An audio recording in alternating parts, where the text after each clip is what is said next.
Hi, this is Jillian Wallers, and today I'm going to be teaching you how to create layers in a PowerPoint game. The purpose of this is if you want to have a picture that slowly reveals throughout a game, and you want the player to be able to click on something and have part of your screen disappear or turn into something else, layers is a great way to do it. And you'll see what I mean by this as we go through this tutorial. So first and foremost, let's talk about what that game screen will actually be. The type of game that I will be showing you today is one where the player would answer 10 questions. And for each question that they answer correctly, they are going to reveal a piece of a puzzle.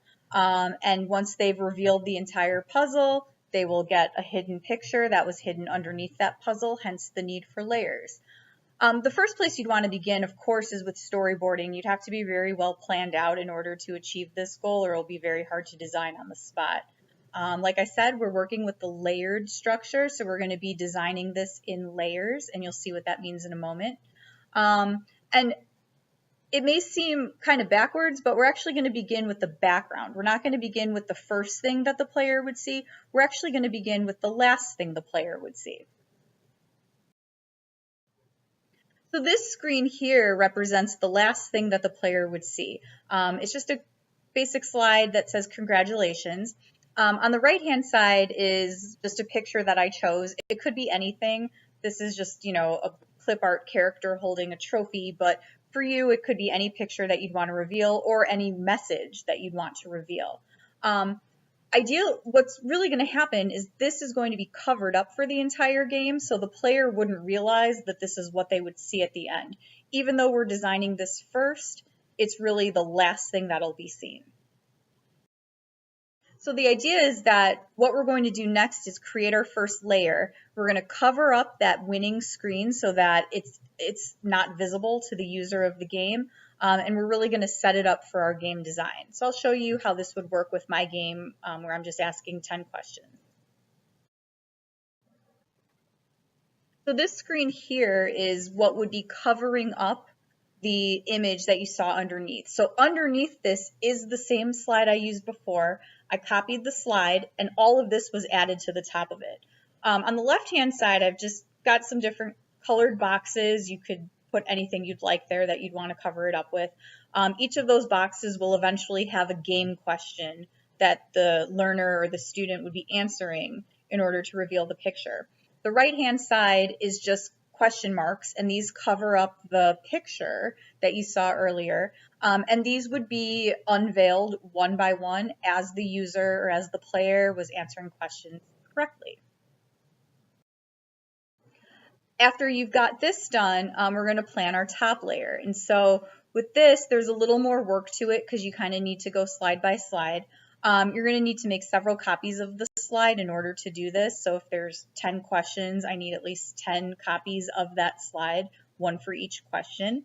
But basically, we're determining what our game items are. So for this, it would be what questions am I asking? And we're planning out the reveal of the final screen. So determining which question mark boxes I'm going to reveal one by one to show that final picture. So this is the beginning of my design for my game. This is a game about figurative language. And so you can see I've got a question up at the top with 2 answer choices. In a different tutorial, I would show you how to link these answer choices so that it would correctly move on to the next slide. But for now, we're just going to create the questions and boxes. So you can see I've still got my question mark boxes that are covering up the picture. My colored boxes on the left are covering up the congratulations sign. And all I have here is my first question. The next thing I would do is make a copy of that slide and add my second question. So you can see question 1. Now I've added question 2. And you also noticed in the corner that that bottom question mark was unveiled to you. The great thing about that is that I'm not really showing too much of the picture, and quickly the learner will see, hey, I'm unveiling a picture. I want to know what's underneath there. I want to answer all of these questions correctly. So for every question that you ask, you're going to just make a copy of the previous slide, You're going to add your next question and remove one of the question mark boxes so that your bottom layer where you have that final picture is revealed. Eventually, you're going to end up here. You've got all of your questions laid out in your slideshow. That means I have many different slides that look very similar one by one. I added questions and took a question mark box away. This would be my final question, and you can see question 9 is on the left. The learner would click on the answer. If their answer is correct, the question mark would be unveiled. My final slide would lead me back to that bottom layer. So all of this stuff on the screen would disappear.